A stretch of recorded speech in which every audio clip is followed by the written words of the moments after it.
So చాలామంది students JNTUH students ఎప్పుడైతే ఈ ప్రభుత్వం ఇప్పుడున్న తెలంగాణ ప్రభుత్వం ఫెయిల్ అయిన వాళ్ళకు కూడా బీటెక్ అంటే ఈ సర్టిఫికేట్ బీటెక్ బీఫార్మసీ సర్టిఫికేట్ ఇస్తామని అన్నారో అప్పటి నుంచి ఇక ఇక హరియప్ అయిపోయారు. ఎప్పుడు వస్తుంది అని చెప్పేసి.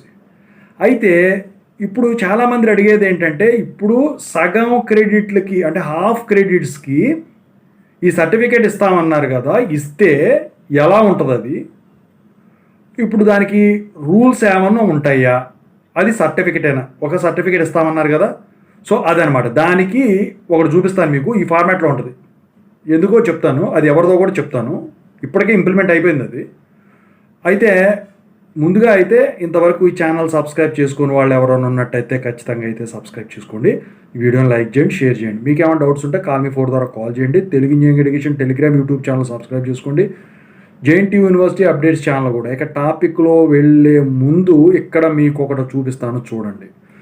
ఏంటంటే మీకు కనిపించేది అప్లికేషన్ ఫామ్ అనమాట. అదేంటంటే ఫెయిల్ అయిన వాళ్లకు 2 years డిప్లొమా ఆన్లైన్ అప్లికేషన్ అనమాట. అంటే 2 years ఇంజనీరింగ్ సర్టిఫికేట్ అప్లికేషన్ అంటారు దీన్ని. ఓకేనా? అయితే ఇది ఎవరికి ఇస్తారు?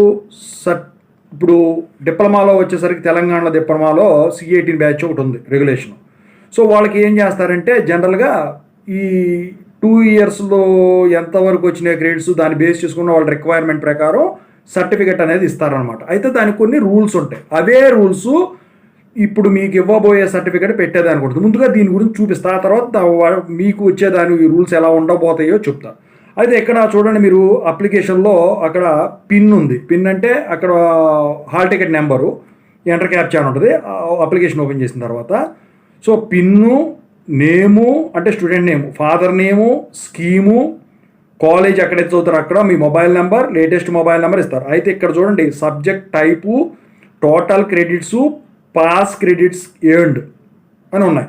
సబ్జెక్ట్ టైప్ వచ్చేసరికి థియరీ సబ్జెక్ట్ టోటల్ క్రెడిట్స్ 75 ఉంటాయి వాళ్ళకు, డిప్లొమా వాళ్ళకి. మరి మీకు 160 ఉంటాయి. అయితే ఈ 75కి వీడు పాస్ అయిన క్రెడిట్స్ అమ్మాయి కానీ అబ్బాయి కానీ 45 అనమాట, 75కి. అంటే మరి సగం పెడతారు. మీకు సగం అన్నారు కాబట్టి 160కి 80 క్రెడిట్స్ ఉంటాయి. అయితే ప్రాక్టికల్ వచ్చేసరికి టోటల్ క్రెడిట్స్ 37.5, పాస్ క్రెడిట్స్ 37.5. ల్యాబ్లు ఎట్లాగూ పాస్ చేసేస్తారు కాబట్టి పూర్తిగా వచ్చేస్తాయి మీకు కూడా. ఇక రూబ్రిక్స్ అని చెప్పేసి అదొకటి ఉండదు. Total credits 12.5, pass credits 12.5. ఇది పెద్ద విశ్వాసం కాదు, మీకు అవసరం లేదు.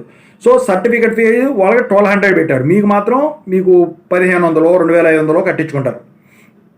అయితే ఇక్కడ చూడండి, వాళ్ళకి ఏం రూల్స్ ఉన్నాయో మీకు దానికి అనుగుణంగా మాడిఫై చేసేదానికి ఛాన్స్ ఉంది. సో ఇక్కడ చూడండి, టర్మ్స్ అండ్ కండిషన్స్ అని ఉంది. అమౌంట్ ఒక్కసారి కట్టింది రిఫండ్ కాదు. అయితే స్టూడెంట్ ఎవరైతే అప్లికేషన్ పెడుతున్నాడో సో అతను పాస్ పర్సంటేజు, పాస్ క్రెడిట్స్ ఉన్నాయని చెప్పేసి నేను తెచ్చుకున్నానని చెప్పేసి కన్ఫర్మ్ చేసుకోవాలి. అప్పుడే పేమెంట్ పే చేయాలి, లేకపోతే వెనకరావు. ఇక రెండోది వచ్చేసరికి ఏంటంటే రీఅడ్మిటెడ్ స్టూడెంట్స్ ఎవరైతే ఉన్నారో, అమ్మాయి కానీ అబ్బాయి కానీ, సో ఎవరైతే పాస్ అయ్యారో ఆ సబ్జెక్ట్స్ క్రెడిట్స్లో ఎక్స్ట్రా సబ్జెక్ట్స్తో, సో మేము పాస్ అయ్యాం అని చెప్పేసి కన్ఫర్మేషన్ తీసుకోవాలి. ఇక నెక్స్ట్ మూడోది వచ్చేసరికి ఈ 2 years ఈక్వలెంట్ సర్టిఫికేట్ డిగ్రీది కాబట్టి మీకు వచ్చేసరికి 4th year వరకు ఉంటుంది కాబట్టి హాఫ్ క్రెడిట్ సిస్టమ్ కాబట్టి ఈ హాఫ్ క్రెడిట్ సిస్టమ్ అంటారు. సర్టిఫికేట్ ఏదైతే ఉంటుందో సో ఈ సర్టిఫికేట్ ద్వారా మీరు ఏమీ కూడా ఎగ్జామినేషన్స్ కానీ లేకపోతే మిగతా సబ్జెక్టులకు మిగిలిపోయిన ఏవైతే ఉంటాయో అవి కానీ ఫ్యూచర్లో రాయటానికి ఉండదు. అంటే ఇప్పుడు బీటెక్ హాఫ్ క్రెడిట్ సిస్టమ్ ఇచ్చారనుకోండి, ఇక హాఫ్ క్రెడిట్ ఆ సర్టిఫికేట్ తీసుకోవడం ఫ్యూచర్ ఎగ్జామ్స్ రాయడానికి ఉండదు, మీకు కూడా అదే పెడతారు ఇక్కడ కూడా నాకు తెలిసి. ఇక తర్వాత ఇక్కడ డిప్లొమా వాళ్ళకి ఎంసెట్, ఈసెట్ ఉంటుంది కాబట్టి వాళ్ళు ఈ సర్టిఫికేట్తో ఆ ఈసెట్ కానీ ఎంసెట్ కానీ అటెండ్ అవ్వడానికి ఉండదు. మరి మీకు బీటెక్ ద్వారా ఎంటెక్ ఉంటుంది కాబట్టి ఎంటెక్, ఎంఫార్మసీ వాటికి పీజీ సెట్లు ఇలాంటివి అటెండ్ అవ్వటం కుదరదు, అదే పెడతారు. అయితే ఎవరైతే క్యాండిడేటు ఈ కండిషన్స్ బేస్ తీసుకుని సర్టిఫికేట్ తెచ్చుకున్నాడో వాళ్ళు మాత్రమే ఈ దోస్తు అప్లికేషన్ అంటే డిగ్రీ దానికి జాయిన్ అయ్యేదానికి పెట్టుకోవడానికి మాత్రమే ఇది ఉపయోగపడుతుంది. అంటే డిగ్రీలో మాత్రమే జాయిన్ అవ్వడానికి, అంతేకాని ఎంసెట్ రాస్తాను లేకపోతే ఇంజనీరింగ్ కోర్సుల్లో అడ్మిషన్ తీసుకుంటాను అంటే కుదరదు అనమాట ఈ సర్టిఫికేట్. అయితే మీకు మరి బీటెక్ మీద కాబట్టి మీరు పీజీ సెట్ రాస్తాను లేకపోతే వచ్చేసరికి ఇక ఫ్యూచర్లో ఇలాంటివి ఏమన్నా ఇంజనీరింగ్ కోర్సులో పీజీ ద్వారా జాయిన్ అవుతానంటే కుదరదు. మీరు ఖచ్చితంగా అయితే ఈ సర్టిఫికెట్తో ఇక ఏదైనా పనులు చేసుకోవాలంటే చేసుకోవటం. అది కూడా ఏంటి, పీజీ డిగ్రీ ఏమన్నా జాయిన్ అయితే జాయిన్ అవ్వచ్చు అని పెడతాడేమో ఇక. ఎందుకంటే మరి పీజీ ఇక్కడేమో ఎంటెక్ జాయిన్ అవుతారు పీజీ అయితే, అక్కడైతే డిప్లొమా ద్వారా బీటెక్ జాయిన్ అవుతారు.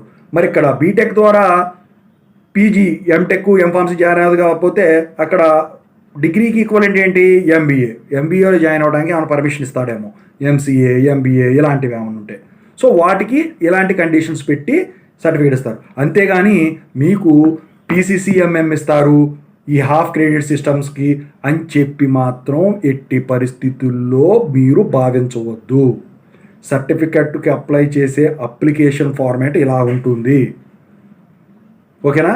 సో సర్టిఫికెట్ మీరు అప్లై చేసిన తర్వాత వాళ్ళు వెరిఫై చేసుకొని ఆ సింగిల్ సర్టిఫికెట్ ఏదైతే ఉంటుందో అది ఇస్తారు. కానీ మీరు తదుపరి ఎగ్జామ్స్ రాయటానికి బీటెక్లో మిగిలిపోయినవి కుదరదు. ఇక పీజీలోకి ఈ బీటెక్ రిలేటెడ్గా జాయిన్ అవ్వడానికి కుదరదు. మరి ఆ సర్టిఫికేట్ ఎందుకు ఇచ్చారా అంటే ఇప్పుడు డిగ్రీ తర్వాత చేసే పీజీ కోర్సులు ఏమైనా ఉంటే వాటికి చేయడానికి ఉపయోగపడవచ్చు. లేకపోతే నేను ఈ బీటెక్ చేయలేకపోయాను కాబట్టి నాకు డిస్కంటిన్యూ సర్టిఫికేట్ ఉంది కాబట్టి డిగ్రీ మళ్ళీ దోస్తు ద్వారా జాయిన్ అయ్యేదానికి నాకు పర్మిషన్ ఇస్తారు వీళ్ళు ఇచ్చారు వీళ్ళు అని చెప్పేసి ఆ ఉద్దేశంతో మీరు జాయిన్ అయ్యేదానికి ఛాన్స్ ఉంటుంది. నాకు తెలిసి ఇవి దాటి అయితే వెళ్ళరండి, ఓకేనా. సింపుల్గా నేను ఒకటి చెప్తాను మీకు ఏంటంటే మీ చదువు ఆ సర్టిఫికెట్లతో ఆగిపోకుండా ఉండటానికి మాత్రమే ఈ సర్టిఫికెట్. మీకు ఇందుట్లో తెచ్చుకోలేకపోయారు 160 out of 160 credits, you are unfit for engineering, go for degree అనే ఉద్దేశం ధోరణిలో ఉండొచ్చు ఇది. ఎందుకంటే డిప్లొమాది అలాగే ఉంది కదా, మీకు అర్థమైంది కదా. సో ఎంసెట్ రాయకూడదు వాళ్ళు, ఈసెట్ రాయకూడదు, ఇంజనీరింగ్ కోర్సుల్లో జాయిన్ అవ్వకూడదు, డిప్లొమా మిగిలిపోయిన సబ్జెక్ట్ రాయకూడదు. దోస్తు ద్వారా మాత్రం ఈ సర్టిఫికేట్ పెట్టుకొని వెళ్ళొచ్చు మళ్ళీ ఫస్ట్ నుంచి చదువుకోండి డిగ్రీ. అంటే వాళ్ళకి యూజీకి ఇచ్చారు అడిషనల్గా. మరి మీకు మరి యూజీ మీరు చేసేదే యూజీ, పీజీలో మరి మీ ఎంటెక్ ఇవి ఉంటాయి, అవి కుదరదు. మరి డిగ్రీకి వెళ్ళడానికి కుదరదు కదా. మరి మళ్ళీ ఏం చెప్తారు, మళ్ళీ నాకు తెలిసి మీకు కూడా దోస్తుకు తోసేసేదానికి కూడా ఛాన్సులు లేకపోలేదు. ఇదంతా జరిగేదానికి ఛాన్స్ ఉంది. సర్టిఫికేట్ ఫార్మాటు అప్లికేషన్ ఏదైతే ఉంటుందో అది మాత్రం ఇలా ఉంటుందన్నమాట. సో నేను చెప్పొచ్చేది ఏంటంటే big stupid thing that was, మీరు చేసుకోవడం అనవసరం, అది చక్కగా కంటిన్యూ చేసుకోవడం బెటర్.